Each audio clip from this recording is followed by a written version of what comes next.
In October of 1998, Dr. Beloff Carlosi, a scientist and amateur musician who dabbled in genetic engineering and minor scales, had an idea.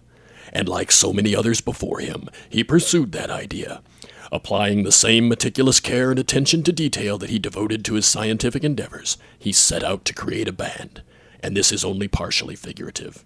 Having no illusions as to the level of his own musical skill, he established this band only to manage and guide it. Turning to his faithful lab assistant, Dr. Mort Morpheus, he laid the groundwork. Doc Morpheus, as he was known, was a quiet, dull, and exceedingly boring individual, so naturally he also played bass. The two doctors then turned to Goat Boy, a human-goat hybrid that Dr. Carlosi had recently created, the culmination of his life's work, and taught him to play drums. Once they taught him to refrain from eating the drumsticks, they were nearly ready. Fate then brought them into contact with Pet, a burnt-out local guitar player who was down on his luck after selling his soul to the dark guitarist of the underworld, as he had negotiated a very bad deal. Having convinced Pet to join the group, Dr. Carlosi then set about booking some gigs while the newly formed trio began rehearsals. Their first gig was booked, entertaining the crowds outside of a local charity haunted house. In October of 1999, the damn fine-looking fake bats were unleashed. Dear Journal, I found a strange book today as I was cleaning up the lab. It was wedged in between a loose floorboard, and it looked like it had been there for a while. I don't think the doctor I work for can even read, so I didn't think it was his. I snagged it. When I finally got my lunch today, I decided to check it out. Turns out, it was a journal kept by some guy named Carlosi. There's all kinds of stuff in there about genetics and creating life, blah, blah, blah. There was also a recipe for a 3-bean salad that I'm just dying to try. Oh yeah, and some instructions on how to find this guy's hidden lab, full of mysteries and wonders. I think that's what it said. I guess I'll check it out tonight after karaoke. Following the Bats' successful debut, Dr. Carlosi felt that the band should record some of their own original songs, and they prepared to enter the studio. As the starting date drew near, a complication arose. Straight from the ground. The dark guitarist of the underworld appeared before Dr. Carlosi and the band and demanded to be allowed to join, as he was all-powerful, could shred pretty damn good, and, oh yeah, he owned Pet's soul. So he joined the band as lead guitarist, calling himself the Beast because his full title wouldn't fit on his business cards. With the lineup now being Pet on vocals and rhythm guitar, the Beast on lead guitar, Doc Morpheus on bass, and Goat Boy on drums, the Bats began recording their debut album, Nothing But an Evil Spirit Band, and preparing for their first tour, coinciding with the album's release. The Nothing But an Evil Spirit tour launched in August 2000, playing a featured spot at a 2-day outdoor music festival in Iowa. The Bats took the stage after dark, under a stormy sky, and ripped through a powerhouse set. As they went their separate ways, however, tragedy struck. The small prop plane that had been chartered by Dr. Carlosi and Goat Boy plunged from the sky and crashed in a small cornfield, burning so hotly that no remains were ever recovered. Both were presumed dead. Dear Journal, so I checked out that weird book, and it turns out there were some directions in it to find a lockbox hidden in my boss's lab. So I followed the directions and found the box and a key. When I opened it up, there was another key, some papers, this big black plastic rectangle thing. I don't know what it was, but it had a name printed on it. Apparently it's a this?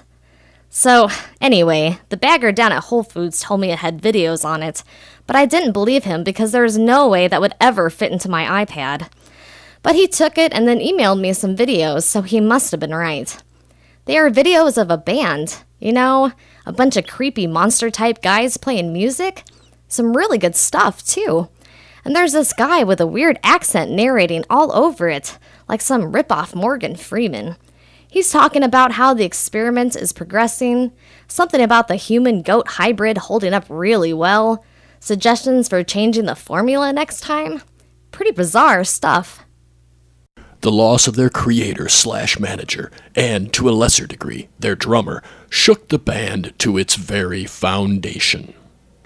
They still had a tour planned, and an album to sell.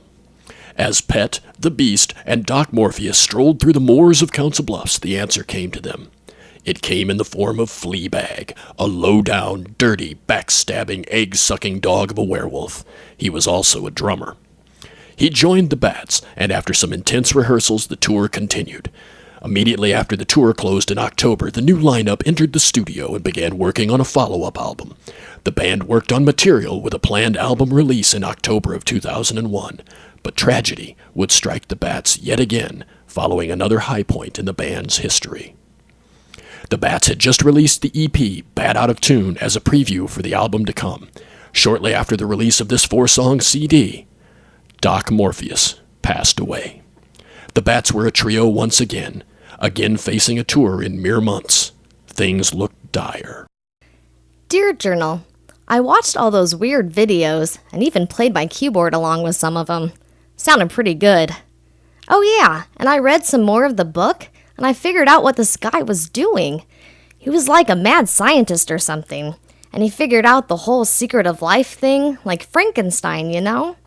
And it looks pretty simple. I mean, not hard to make like vegan ice cream or nothing. And there were more instructions on how to find his secret lab. That's what this other key is for. So I went there and found it.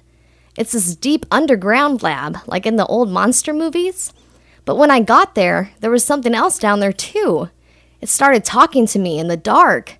I was really freaked out. But then it told me a story. The death of Doc Morpheus led to a tour filled with guest bass players, with the Bats not yet having found a replacement for him. Production on the full Bad Out of Tune album halted. Remaining unfinished material would be reworked, other new material would be recorded, and the next full release would have a new title. But the Bats would not live to see the release of that album. The damn fine-looking fake Bats official historian Lenny Rockwell explains. Yeah, October 30th, 2001. The Bats were on stage about midway through their second set. The gig they were playing is a trio, just Pet, the Beast, and Fleabag. All of a sudden, some guy rushes the stage, screaming, and just dives at Fleabag, and that's where everything started to get crazy. The whole crowd is suddenly all over the stage, grabbing things, throwing punches, just a complete riot. I saw a guy beat Fleabag to death with a 6-pack of Coors Light. The Beast, he threw a couple of fireballs, swung his guitar around a little, and then vanished in a puff of smoke. And Pet, well, the crowd grabbed him, and they drug him off stage. They threw him in a coffin that had been a stage prop. They nailed the lid on it and drug him off into the woods. By all reports, they buried him out there somewhere. Me and a couple of the guys in the operation took the stuff they'd been working on and polished it up, remastered some of the old stuff, and eventually released the last damn fine-looking Fake Bats album, Gravest Hits. Dear Journal, so, this thing in the lab? Turns out it's Goat Boy, the drummer from the band on those videos. He was telling me that he survived some plane crash, wandered through the woods, and eventually found his way home to this lab. He's been in here a really long time, but there was plenty of empty cans here for him to live on. And there was this lab assistant who came in here like once a week too. I mean, he really could use a shower, you know, but he's alright.